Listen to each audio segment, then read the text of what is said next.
Why do marriages break? When we married, we were so happy, we were delighted, we were excited, we made promises, we said we were going to sacrifice. We were told that marriage is not easy, it's not a joke. But I tell you, it breaks for many reasons. Number one, when you're not prepared to sacrifice for your spouse. Number one, when you're not prepared to stand up for your spouse. Number one, when you do not protect your spouse. Notice I said three things, all of them are number one. You notice? The reason is I can't tell you number two and three. These are all important matters. So my beloved brothers and sisters, when you don't stand up to protect your spouse from the evil of your own mother, your marriage is not going to work. You might say, my mother has rights. How can you say that she's evil? She's not evil. Shaitan is evil. Shaitan comes and makes her say things, and I can explain to you why. You were not married. Your mother, your sister, perhaps someone else in your family had you all to themselves. So you spent money on them, you spent time with them, and you took them on holiday, you went around with them. Now you need to start your life. You need someone who's going to be called a mother to other children who will belong to you. They also have rights. So when you get married, it is natural, human nature. Shaitan comes and actually fuel that and makes it worse. What happens? Now you cannot spend as much money on your sister or your mother as you did before, because now you need to save. So before I had a paycheck and I used to just give it to my folks. Now I have a paycheck, my wife has to share, I have a living, I have a house, I have a car. So naturally, sometimes people will feel, hey, I've lost out. Up to that point, it's still natural. Beyond that, Shaitan comes in tamper and says, listen, I hate my sister-in-law, meaning your wife. So your sister is saying, I hate my sister-in-law. Not because she's a bad person. Not because of anything. She's taken my brother away from me. I hate my daughter-in-law because she's taken my son away from me. My beloved mother, my beloved sister. Trust me, my wife has not taken you or me away from each other at all. I have responsibilities. You had the privilege and the honor of having a little bit more of me when I was single. Now I'm no longer single. I have a priority. People say, obey your parents. I say, not when you are married and they are wrong. Remember this. Don't think it's noble to obey your parents when they are glaring you in the face with something haram, something wrong. They are usurping the rights of your wife. They cannot be obeyed. There is now someone who is a mother to your children, who you need to consider. Yes, we will side with what is right and who is right, whether it's your mother or your wife. Remember this. So I'm not saying that your parents should be disregarded. No, respect them at all times. You know, if you go back to the Quran and to the Sunnah of Muhammad ﷺ, he never says that you blindly adopt and accept everything your parents say. Not once did he say that. Not even once. In fact, the Quran says, وَوَصَّيْنَا الْإِنسَانَ بِوَالِدَيْهِ حُسْنًا. In another place, إِحْسَانًا. Allah has asked you to be good and kind to your parents. He did not say obedient. Remember, why? Because obedience belongs to Allah. That's what it is. If your parents are right, I will adopt what they are saying because they are right. If they are wrong, I will kindly tell them, respectfully tell them that you are wrong. Allahu Akbar. So I owe them kindness. When you look at the hadith of your mother, who next your mother, who next your mother, songs have been made about it. You know that, right? That never speaks of obedience. Do you know this? We need to clarify this, because many mothers are suffering from the wrath or the pain that is inflicted upon them by their mothers-in-law, and vice versa. Vice versa, I'm going to get to that just now. What does this mean? I'm his mother. He should listen to me first. No. I'm now a man. When I was not married, yes indeed. When I'm married, I just need to remember my mother's also a human being. She can make mistakes. I love her. I will kiss her. I will honor her. It does not mean I need to give all my cash to her. She will not decide what to cook every day as though my wife is just a worker who's come here to work. This is happening in a lot of homes where the woman comes in. Yes, we are living together. My beloved mother-in-law, we love you. And I'm talking here about my own mother too. Beautiful woman, alhamdulillah. And I'm saying it in a beautiful way. You all love to live together. But you don't make the decisions in this home. No, not at all. If you're not a man, my beloved brother, who's now a husband, if you're not man enough to side with your spouse when your mother is wrong or when she's overstepping her rights, trust me, there will be frustration caused by you in the marriage, and the marriage will break, because today's girls are not like a long time ago. When a car is damaged, they can send it for panel beating. No longer. Now when the car is damaged, I want a new one. I want out. That's what it is. Today, for the smallest reason, they want out. You've had the first problem, I want out. That's another point that breaks marriages, where we have a sickness. Instead of helping each other when we have gone wrong, the husband doesn't want to hear, look, this is how my home is, take it or leave it while I'm leaving it. Then the marriage breaks, and what happens? We end in divorce for nothing. It could have been the best marriage. We can still work it. We can. But we're being stubborn. You, my beloved brother, stubborn. You, my dear sister, you are stubborn. And you know what? You're allowing people to have a say who are not supposed to be having a say. The worst is when you go to an alim or a counselor and he tells you, just make sabr. That's it. My brother, my beloved Maulana, Sheikh, whatever you call yourself, stop saying to the people, make sabr. When you see that someone is oppressing another, it is an ibadah to stop oppression, my brothers and sisters. I will tell you, look, you know, your mother is wrong. Your father has caused the damage here. I will tell you that. You can hate me for it, but it's a fact. If that is the case. The same applies. Sometimes a daughter-in-law will come into the home and already she's been trained by her friends who might have gone through other experiences. That's your enemy. So from day one, she'll say, hey, mother-in-law. Mother-in-law says, Assalamu alaikum, welcome to the home. And she says, hey, relax, take it easy. Take it easy. May Allah forgive us. Stop coming in with these preconceived ideas. Give them a chance. They love you too. They love their children. Remember, if a divorce happens, that man who was your husband will remain the son of that particular woman forever, even though you are now out of the picture. But my beloved mother, the boy is not married to you. He's your child. He will remain your child. Remember that. Subhanallah. My dear sister, that brother of yours will remain your brother. The love is not going to go. But when you start treating your sister-in-law, who is now the wife of that young man, who's your brother, badly, just because he doesn't spend the weekends with you, he doesn't take you on those holidays anymore.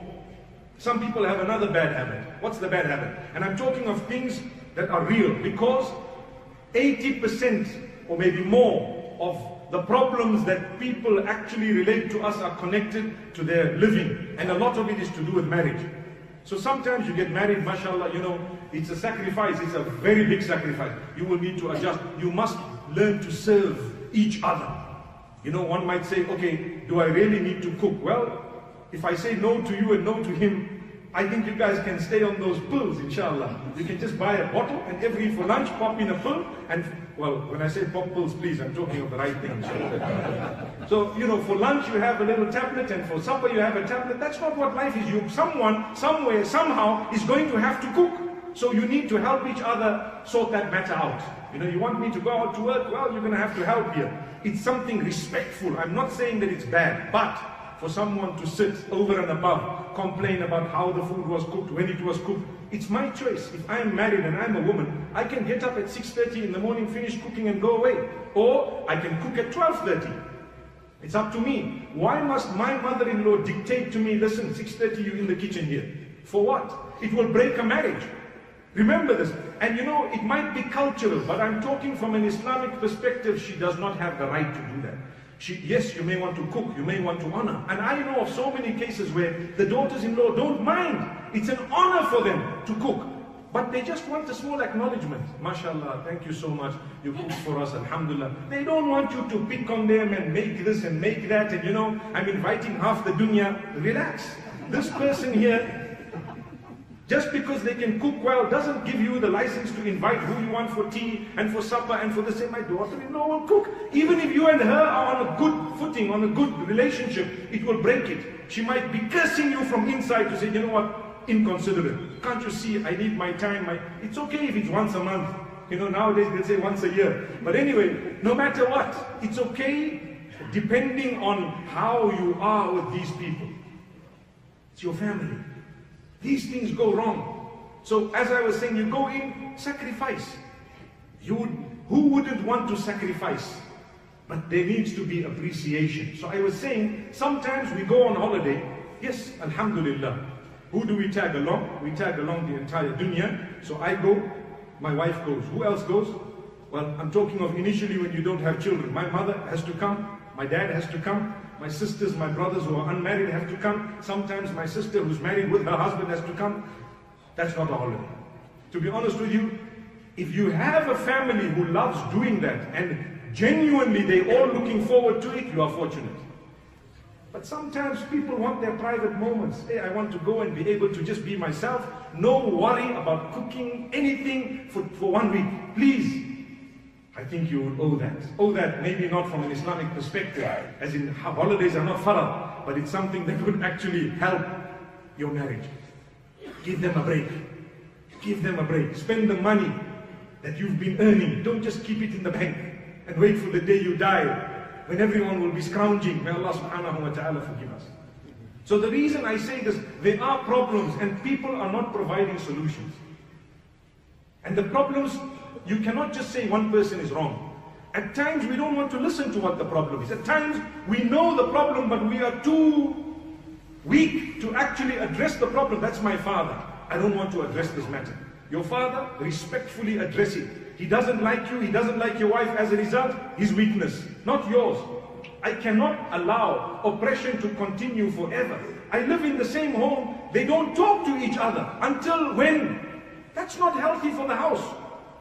You don't speak to her. For what? What's the problem? Did she eat something of yours? Did she say something? If she did, treat her as your own child or your own mother and say, look, this happened, I was very hurt, inshallah it mustn't happen again. You need to learn to say, I'm sorry, it happened a moment I was upset, we had a misunderstanding. Allah's given us a good way out. Blame shaitan. You know, really, I didn't want to say it. Shaitan made me say it. That's such a beautiful outlet.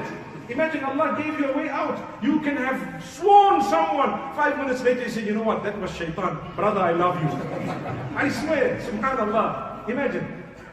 So the problem is when you become the shaitan yourself. Then when you say it was shaitan, you say, yeah, I know, you're the biggest shaitan. So my brothers and sisters, we need to resolve the matters quickly. I always say, look, what if this was your own child? What would you do? Well, I would listen to them. I would try and obey. I would try and solve. I would try and, listen to what they are saying. Well, treat them like your child, because if you don't, the marriage is going to break, and too many marriages are breaking.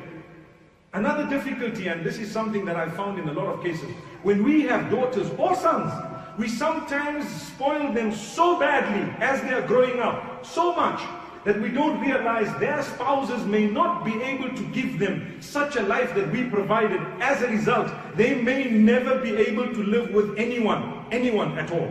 They may never. Because why? Everything was on the plate. They've never lifted a plate. Forget about anything else. Everything was given. You wanted a holiday, you got it. You wanted a Ferrari, you got it. You wanted to go to Harari, you went. Allahu Akbar. May Allah subhanahu wa ta'ala guide us. May Allah make it easy. Sometimes even if you can afford the most luxurious of lives, I'm not saying become stingy, but learn to teach them what appreciation is. You don't have to splash, because sometimes they may not have, you may not have it a few years down the line. You need to learn to adjust your life. That's your spouse, you make it. You're going to have children. They're going to mess your clothes. They're going to do so much, subhanallah.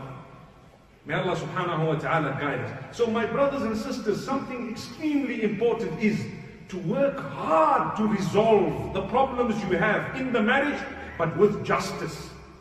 What does that mean? Don't just think you are the only one who's right. You may be wrong. And this goes both ways. Sometimes the daughter-in-law is wrong. I've had cases where daughter-in-law comes to complain, and it ends up that she is disrespectful to the parents of her own husband. We are not saying you need to serve them. At least be respectful, be kind, be good with your words. Excuse them, they are old. You know what the Quran says? The Quran speaks about how Allah has created man. Allahu alladhi khalaqakum min dha'fin thumma ja'ala min ba'di dha'fin quwwah thumma ja'ala min ba'di quwwatin dha'fan wa shaybah. Allah has created you, O man, in a stage of weakness. You were weak when you were born, very weak. So what happened? Someone had to look after you. If they didn't, your survival was at stake. After that weakness, we gave you strength. And after that strength, we reduced you back to weakness and grey hair, which means it's worse than just weakness. You were strong at one stage, you become a person weak once again. And I believe that sometimes, and I'm going to say something, that you might think about later. When you are young, you might mess your napkin and your mother will clean it. Your father might help, or your siblings, or whoever else. Where did you mess? You messed because your sphincter muscle was not actually controlled. It was not strong enough to hold back. You didn't know how to use it. So perhaps urinated, perhaps you might have messed your napkin, whatever it was. That was a gift that Allah bestowed upon you. Your parents need to know, I sacrificed for the child. But when a person grows older, they may not mess that way. They may mess from their mouth. Remember this carefully. Why? Dirtier words than changing the napkin can come out from elderly people who are in pain sometimes, who are frustrated sometimes, where there's a generation gap and they don't understand. If there's more than, nowadays I'd like to say 25 years, 30 years, between you and your parents, there's bound to be a generation gap, understanding gap. Bound to be. Remember this. Usually they used to say 40 years is a generation completely different thinking. But I think it's gone a little bit less now, because technology is advancing every minute. So the way I think might not be the way my children who are 25 years younger than me may think. I will, no matter how cool a dad I think I'm going to be, or a father-in-law, or a mother-in-law, there will be differences in thinking, because there's a generation gap. So, out of frustration sometimes you say things that are hard, harsh, you don't realize that's not your child, it's someone else's daughter, someone else's son, you've hurt them. When someone else hurts the child of another person, the hurt is deeper, the cut is deeper than if it was your own child. Remember that. Be careful. Now I'm addressing those who are hurt by what the elderly have said to you. Ignore it. Change the nappy and carry on. Allahu Akbar. Allahu Akbar. If you've understood what I've said. Let it happen. The next day they'll beg for forgiveness. They might carry. The difficulty is sometimes the elderly are stubborn. They don't ask for forgiveness. Come what may, they are wrong. We found out that they said 1 + 1 is 3 and the whole dunya knows it's 2. They won't apologize. It's 3. It's 3. I'm telling you it's 3. You say, no, but it's 2. Who said you can't subtract 1 from 3? So that's the type of answers you get. May Allah subhanahu wa ta'ala help us. These people are witty, they are sharp, they know. Sometimes they don't apologize. Because why? I'm an elderly person. Who are you that I must apologize to you? My beloved elderly, a lot of you are geniuses. You don't make those mistakes. But if you do, subhanallah, please apologize. Please apologize, learn to make amends. We don't want our children's marriages to break because we are putting pressure on our daughters-in-law or sons-in-law or anyone else. But something that happens when you get old and you are in pain, your level of tolerance becomes very, very less. The level is low, very low. Your fuse becomes 5 amps when it was 15 before. Any small thing and it's blown. May Allah subhanahu wa ta'ala guide us. So sometimes, and I know, usually when you hear a little bit of a rant, you hear something, you can say, subhanallah, you're in pain, you can say, hey, really, it's so, subhanallah, it happens because that's how the body operates sometimes. You vent out something in a different way without realizing it's wrong, no matter what, it's wrong. My brothers and sisters, as I end, I want to just ask you one thing. This topic is long, and I think I'm going to speak about it again with a little bit more detail. But what I want every one of us, those who are married, those who are not, those who have children who are married, those who do not, I want you to undertake, for the sake of Allah, on this beautiful Friday, in your heart, here and now, that you will make life easy for those whom you live with.